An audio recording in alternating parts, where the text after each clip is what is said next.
This episode of the Elevate Your Leadership podcast is brought to you in part by iFly Virginia Beach Indoor Skydiving. At iFly Virginia Beach, we bring people together through the dream of flight. To learn more about our leadership development and team building, visit iflyvirginiabeach.com.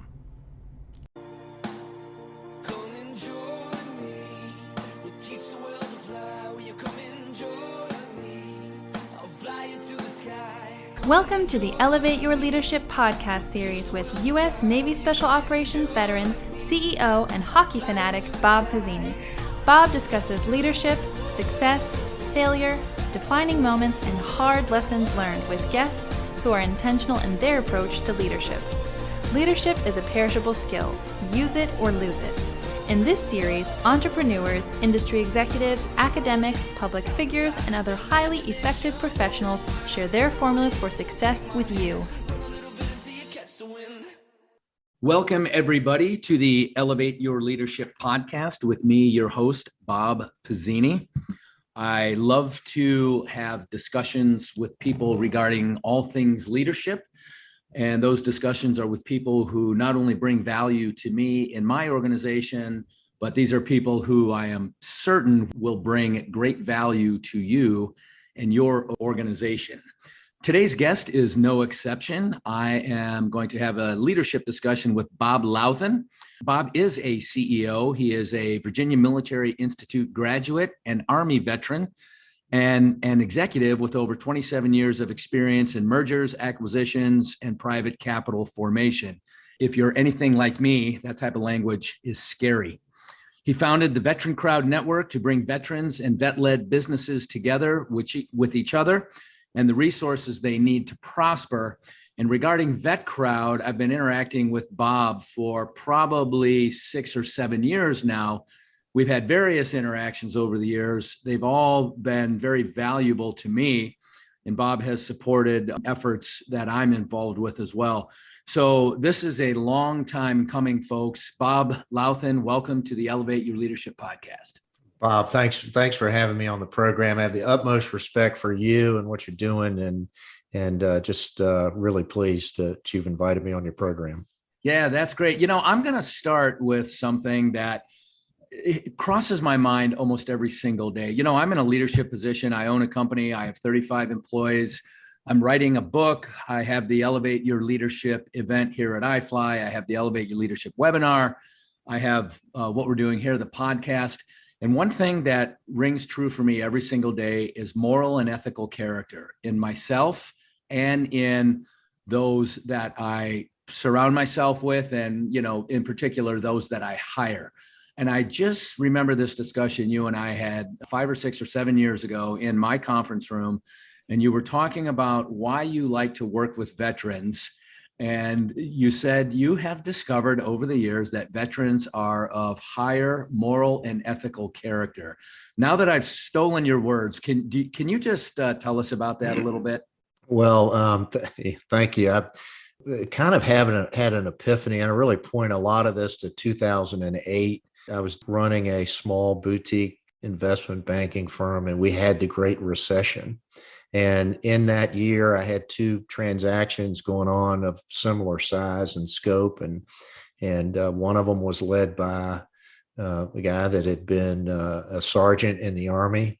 And the other group was it didn't have any veterans in the management team. And we closed both deals successfully, and when it came time to be paid, this Army sergeant kind of said, "Well, Bob, how much do we owe you?" He didn't go back and look at the contract. I said, "Well, here's what it is." And he took care of it. The other folks, on the other hand, tried to give us what we refer to in the investment banking industry as a feectomy. You know, all of a sudden, all this work that we had done for them wasn't quite worth what, they owed us. That point, Bob, I kind of realized, there's people you want to work with and there's people that's not. And that's really, I point to that episode in my career as the turning point where I said, you know what, I'm going to go work with veterans because we got a lot of things in the military. We got a lot of disciplines. We had a lot of things. I just think we got personal accountability and a heightened sense of ethics baked into our DNA when we were in the service. And I think that makes all the difference. Yeah, that has certainly been my experience as well. Not to say that every veteran is an angel and every non-vet. There's some scoundrels out there. That's right. That's right. We've encountered them all. I know I have, but for the most part, we certainly give each other, veterans give veterans the benefit of the doubt, and usually it pays off. Usually there's a comfort factor there, and so I get that 100%. And supporting veteran endeavors, I didn't start my professional private sector career until I was 47 years old, right? Having served for 26 years. So in some sense, I'm 26 years behind my counterparts in the private sector, launching my enterprise, if you will. So, spending so much time around people in uniform, regardless of the service, there's a comfort factor there for sure. Okay. Very interesting little tidbit. Let's just talk about leadership generically speaking. You've been, a VMI graduate, you served in the Army, and you've been in investment banking. You've been in leadership roles pretty much all of your adult life. And as you reflect on that, what is your kind of foundation? How does Bob Louthan approach leadership on a daily basis? You asked me this question before you invited me on the program. I had some time to think about it. And I think the way you couched the question before was, what's your leadership style, right? Sure. And in thinking about this, I think there really are two things. I think there's style, and then I think there are principles, right?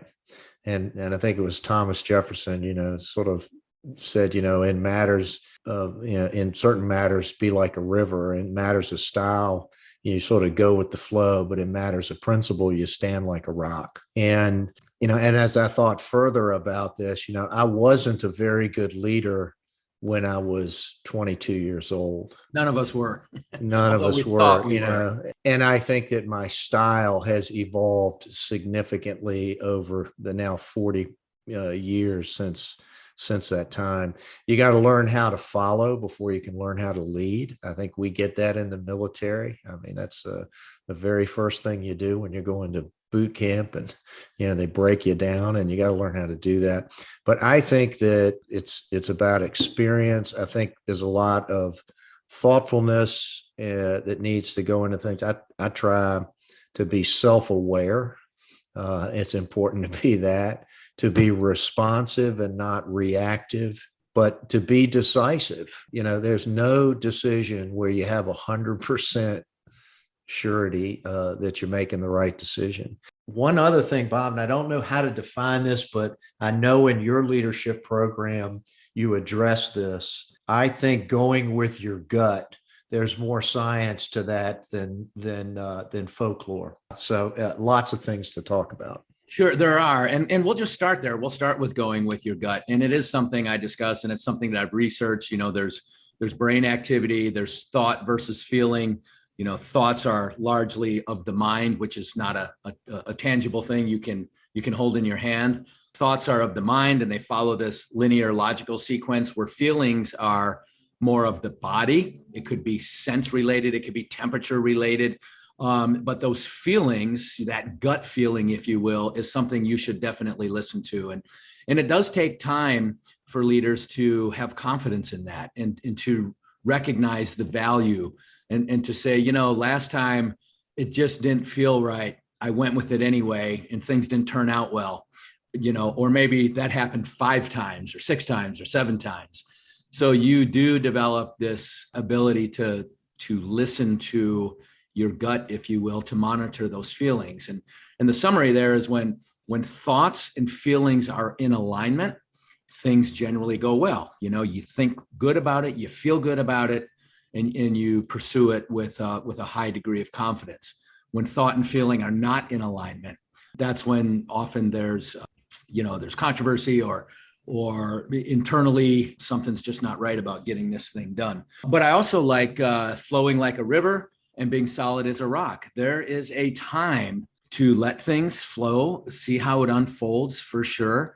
And there's a time to stand your ground and say, we are not going beyond this point, or we will not do that under any circumstance, for sure. And good leaders recognize those moments. They know when they need to be, whichever one that is. I haven't heard it put that way before. And although you did reference Jefferson, I just think that if our listeners capture that, just capture what Bob just told us, which is there's a time to flow like a river, and a time to be solid like a rock. And you'll know those times and you'll put it together. Following, we have to learn how to be good followers, and self-awareness. But Bob, you really started with, you weren't that great of a leader at 22, but you've evolved. And that's the key to leadership, is to evolve throughout your entire career, your entire professional life. I have had and continue to have evolutions, and I'm sure you have too. And I just wonder if any come to mind, if there's any evolution, any aha moments you've had in the last 40 years that resonate. I'm reminded of a professor in graduate school that said, Bob, it takes 20 years to get 20 years of experience. I mean, it's just, they're just certain things that you can't short cycle, right? I've made a lot of mistakes, and I think candidly, you learn more from the mistakes than you learn from the things that go well. Yes. I remember early on meeting a guy in Northern Virginia who, was kind of in the venture capital industry.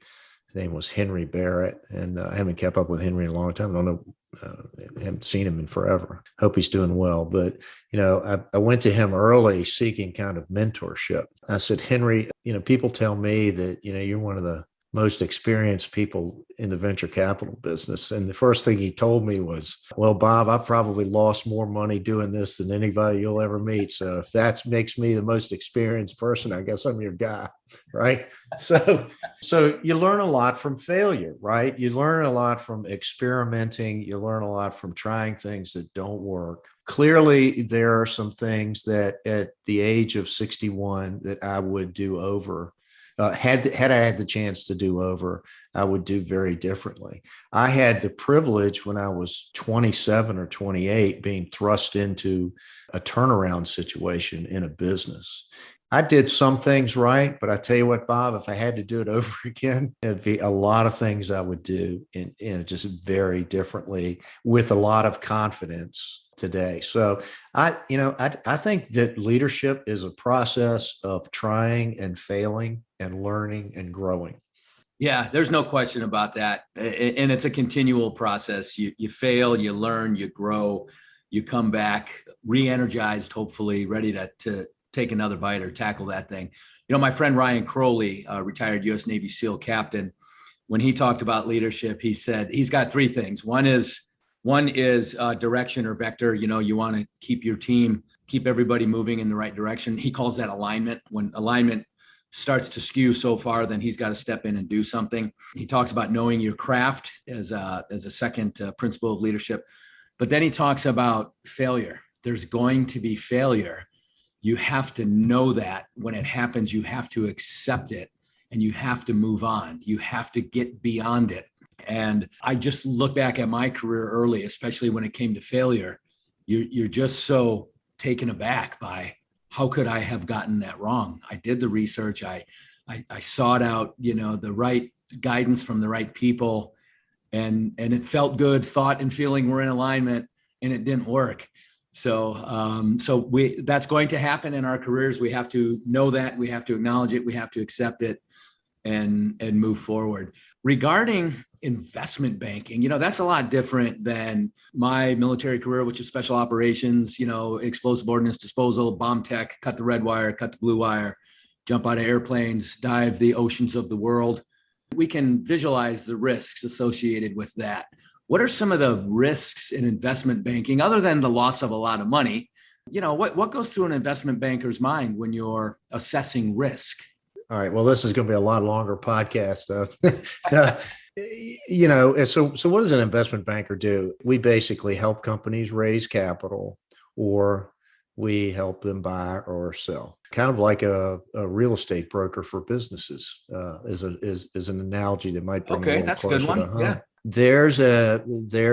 From the perspective of the investment banker, we have expertise and we have time, and we've got to invest those things in a transaction, and we get paid for success. We typically, in an investment banking transaction, we might get a small retainer fee up front, but 95% of our compensation is dependent upon the successful outcome. It's a pure sales commission. Okay. And As a so, potential investor, I like that. right. And so we have to be successful. And the reality is that a lot of investment banking transactions, I think if people were honest in an assessment, we've got a pretty good major league batting average as an industry. 2 out of 3 deals we strike out. They don't really come Wow. home. And that's a good batting average. Yeah, it's it's kind of like, look, if you're batting over 300 in the major leagues, That's right. That's true. You're a stud, right? You're going That's to be in right. the Hall of Fame. It's really tough. I mean, investment banking transactions fail for a lot of reasons. Okay, so you asked me how we assess risk. We go in and use our experience to look at deals, and we try to coach our clients to be successful. It's an enormous task. You go to try to sell a business, there's a lot of things that can go sideways. You go to raise capital for a business. There are investors for every business, I think. Sure. The issue comes down to, does it make sense? Is it too expensive? Do you assess the client? Do you, have you down selected clients and said, I'm sorry, we just can't work with you, beyond the numbers? All the time. I mean, we try to assess the success. We want to. No investment banker ever took on a transaction that he thought he couldn't succeed in completing. Okay, everybody thinks they can get it done, but the reality is that they don't all get done, and you gotta be realistic about the whole thing. But yes, we do an assessment. We look at things like the investor would look at it, right? So they're going to examine the strength of the market. They're going to look at the skill sets of the management team. They're going to assess the competition. They're going to do all of those things that a prudent investor would do, before we take on the transaction. My big criteria, I used to have 5 things before I went exclusively with veterans, but these were things like, well, does the company have the money to hire us, right? And this is, do they have, are they resilient? We talked a little bit about that before. Will they stick it out and finish? Because this stuff is tough. Are they realistic, right? If the customer is asking for a valuation for their company that's obviously 3 times the market, and we can't convince them of that, right? Then they're not realistic. Are they coachable? Huge. Yeah. Right. Yeah. You don't need to hire me if you're not going to draw upon my expertise. And it can be a very frustrating thing. Are they coachable, realistic? Do they have the money? And then we added, you can sort of see with these things why I like to work with veterans. You couldn't have been, successful in the military if you hadn't been a team player, hadn't been coachable, hadn't been able to work together with other folks. It's kind of like, are they not? It's kind of are they nice people rule? And you and I are at the age where that's the only kind of people we work with, right? Yeah, so, right. All of those things kind of fall into place. But you're absolutely right. We do scrutinize every transaction very carefully. And there's just some people where I go to them and say, Bob, I'm not a fit for you. You'd be better served working with this group I know over here, because they know a lot more about the indoor skydiving business than I do, as an example. And I think I owe it to my clients to give them an honest assessment there too. If there's somebody else that can do a better job than me and better serve the client, then I'm gonna steer them in that direction and be as honest as I can be about it. We'll talk. I want to follow up on coachable here in a second, but you talk about, we only work with people that are going to be pleasant and perhaps coachable, but, positive experience for us. Where I am in my consulting career is I have 3 criteria. Jeffrey Hazlett, C-Suite Network, helped me identify these criteria, or probably I just stole them from him directly. But number 1 is I have to enjoy the process. I have to enjoy the interaction. I have to enjoy the client engagement. It's got to be fun. It's got to be fun for me. Number 2, I have to be paid properly. It's got to be worth my time to get in there and give you everything I've got, because that's the way I approach any client engagement is you get everything I got. you have me working on your business or your leadership development or whatever you hired me to do. I'm working on that 24/7. I'm working on that when we're not, engaging directly. So number one, got to be fun. Number two, it has to be worth my time, right? So I have to be properly compensated. And number three, I have to feel like I'm making a contribution. I have to feel like I'm making a change to your organization. You kind of alluded to that too, saying, maybe this other person would be a better fit. I've got to enjoy it. I got to be paid well, but really most importantly, I have to really think and feel like I'm making a change and I'm having a significant positive impact on your organization. I was asked recently by one potential client, why should we hire you over so-and-so down the street? And my response was, well, I don't know so-and-so down the street, so I don't know what they offer or what they do. I said, but with me, this is what you get. You get somebody who's on your team. I don't work for you. I am on your team. You get another teammate. You get somebody who's going to want to find satisfaction and resolve just as much, if not more than you do. That's what you get from me. And so again, I don't know what the guy down the street's doing, but that's what you get from me. And if that's not a good fit, then I'm not your guy. To say that in an interview, some people think is stupid. And actually, they didn't hire me, so maybe it was stupid. But I think if you'd gotten into that, you would have discovered that your gut instincts were right, and that it wouldn't have met some of the other criteria. You might not have enjoyed the process, or something else bad could have happened. Pretty instinctive of you, because there were other signs and signals that I wasn't crazy about. So yeah. I mean, everybody's got that opportunity that, kind of got away that they wished they had done. I still think that, you just kind of chalk that up. No, you do. You do for sure. And when I left that engagement, I was driving home and I thought to myself, this doesn't feel right. And I think I'm just going to call him up and say, look, I'm not your guy. I really had the instinct to do that. And I discussed it with some of my trusted advisors, and they're like, that's a no brainer, call him up and tell him thanks, but no thanks. But I had a friend in the organization who, for better or for worse, I just wanted to help my friend in that organization. So I stuck with it. But anyway, so those are criteria. That's how we decide what we want to do these days. And even people younger in your career, I mean, when you're younger and newer, you're more hungry, you're trying to build a reputation and a list of clients, et cetera. But really establish those values. I would say establish those values and those criteria early in your career and stick to them. You will sleep better at night, and ultimately you will deliver a better product regardless of what your product or service is. All right, Bob, we're going to take a quick break for capitalism. It's ironic that we have an investment banker for the interview, and we're both great capitalists. And we're going to take a quick break for capitalism. Back in a minute. Welcome back to the Elevate Your Leadership podcast with me, your host, Bob Pizzini. I am talking to my good friend, Bob Louthan. Bob is a CEO, investment banker with over 27 years of experience doing what he does. And one of the things he's done throughout his entire adult life is lead himself, lead others, lead organizations, lead projects. And so it's a great discussion for the Elevate Your Leadership podcast, where we talk about all things leadership.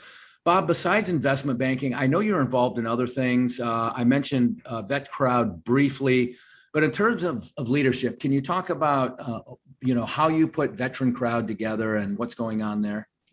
Veteran Crowd kind of happened. It's one of those things, Bob, where you're working on one thing and then this other thing comes and kicks you in the shin. Veteran Crowd kind of started out, the name Veteran Crowd evolved because we were looking at crowdfunding opportunities as a mechanism. In 2012, the Jobs Act came on board, and there was an opportunity to raise capital to use crowdfunding to actually sell securities. And that was the original concept. In the meantime, we, through our marketing efforts, met hundreds and then thousands of veterans and the businesses that they were leading. And it dawned on me one day that, gosh, they're all around us and they can't find each other. When you get out of the military, you're not wearing the uniform anymore. You don't have these stripes on the sleeve. And there are business leaders everywhere. There are 2.5 million veteran-owned businesses in the United States.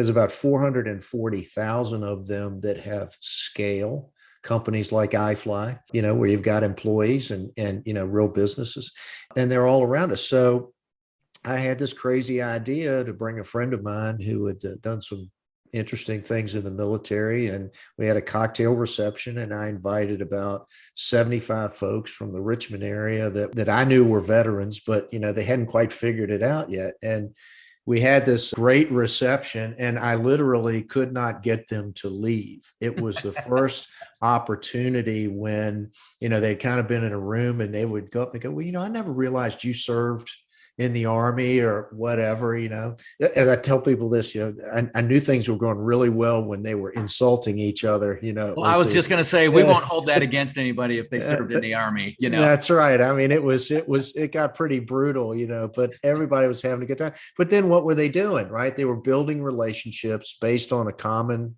background, and all of a sudden they're doing business together and going, Bob, we've got to do more of this, right? And so that became kind of the foundation for what we're trying to do with this national network. Now, there's been a lot of fits and starts with this, Bob. What we're trying to do is to get people, to connect veterans with each other and the resources to help them prosper, particularly in a business sense, to the extent that, one veteran business can do commerce with another veteran business. I think it's a very attractive proposition, and that's become the umbrella for a lot of things that we're doing.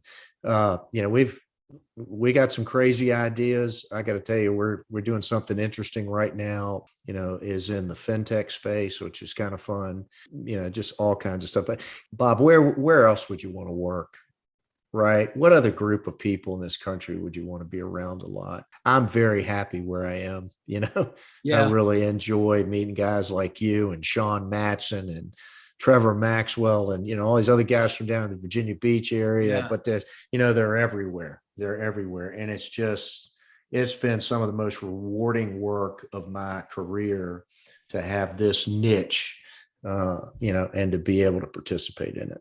As you're saying that, and of course you mentioned a bunch of names that I know, Sean Matson, Trevor Maxwell, great people, great veterans who are really engaged. I'm leaving people out. They're going to feel their noses are going to be out of joint. There's so many of them, but I apologize to those who didn't get mentioned. We'll tag them into social media or something. That's right. No, all wonderful people in the veteran community. But as you were saying that, I'm picturing in my mind some of the recent contacts that I've made, veterans. Army Sergeant Major, Black female who served for 22 years, who just got out. And she says that she's a budding entrepreneur and she wants to start a business doing XYZ, and I just love, whether it's her or some of the names you mentioned or some of the other folks, people from special operations, my background. I feel an instant connection. This woman I'm talking about, I've never met before. I just saw her profile on LinkedIn, where she said, finally, after 22 years, I'm going to move on with this thing I've been thinking about for so long. Mm-hmm.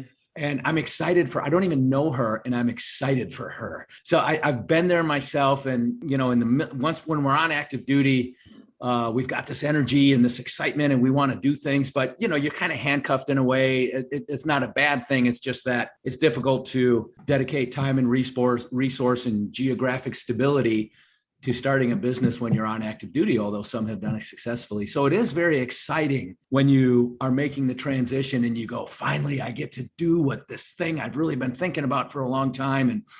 And so it is a big deal. And it's incredible to have somebody like you out there as a resource and potentially a source of funding or general counsel, if you will, to really help people like that along. So kudos to you and what you're doing. And I still feel that excitement. I'm always looking for I'm excited now because I'm at the stage in my career where I can kind of be a mentor and a coach a lot. And I think that's a common thread in my life is kind of coaching is a thread, whether it was coaching football or coaching business.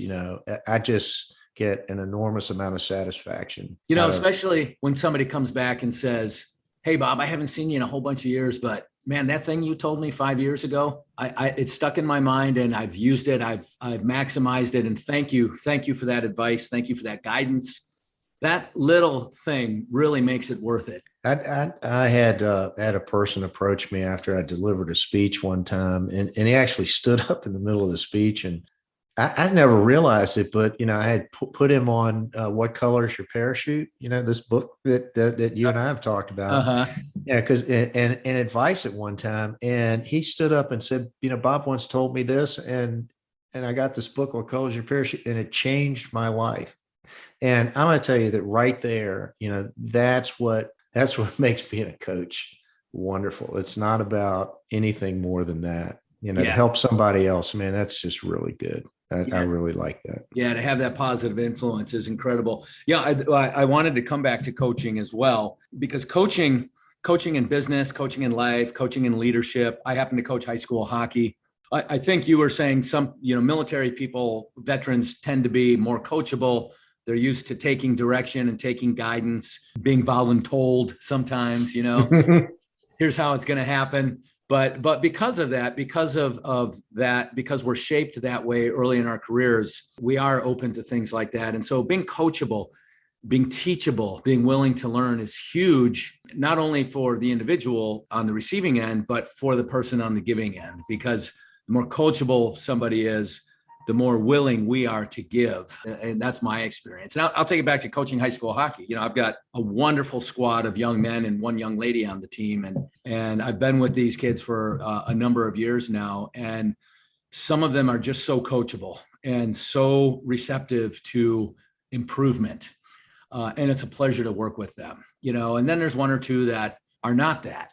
I give and give and give. And when I see what I'm giving isn't being received, it just makes me think, well, I'm going to give over here where it's well received versus giving over here where, my time is not well spent. You remind me of a quote I heard recently, and I think it was an Instagram post, but it basically said, some people are investments and some people are bills. And just think about that. But, I know, as a coach, I could tell when I coached football, which kids were going to do well and which weren't. And it was because there were just some kids that they would just listen intently to what you did. And then they would go do their very best to execute the way that you were teaching them to do that. And I see this in business. And I've seen this in particular in cases where I had someone who had played athletics at a very high level, like in college. And I would see these young people, and I was helping young people come out of VMI. They had these VMI athletes, and they told me what they wanted to do. But the thing I noticed is how carefully they were listening to me. And then one of them in particular, he wanted to get into the banking industry. He went and did exactly what I said. And he was successful breaking in, and it just connected for me the dots. That athlete who listens to their coach and goes and executes. Well, that's a life lesson right there. This same athlete did it in his business career, and I think that guy's doing very well now because he was so coachable. He had that hunger to do it the right way, to learn from someone who, had some expertise. It's a very satisfying thing, coaching, and it can be in sports and it can be in business. For sure. It is a life's lesson. What very well said. So Bob, we're coming close to the end here. This is a great discussion though. I really enjoy discussions on this level. And again, for our listeners, regardless of where you are in your leadership journey, if you're in your early 20s and just starting out, if you already own and operate your own business and you're growing, these things apply across the board, right? Lifelong leadership, lifelong learning. And that's essentially what this podcast is all about. Bob, have I left anything out? Is there anything you want to share with our listeners that we haven't got to? Thank you for having me on. If people would come take a look at veterancrowdnetwork.com and just check us out, we'd love to, have you learn more about our story. Bob, it's been great to be on the program. Thank you so much. That's great. So once again, veterancrowd.com, VETERAN crowd, all one word, veterancrowd.com. Take a look, especially if you're a veteran, and I think you're going to find tremendous value. Bob Louthan, thank you so much, and I hope to see you again soon. Thank you for listening to the Elevate Your Leadership podcast. To contact Bob directly or to learn more about how Bob can advance you and your organization through leadership training, team building, executive coaching, and public speaking, visit robertpizzini.com. Robert, Pizzini.com, and connect with him on LinkedIn.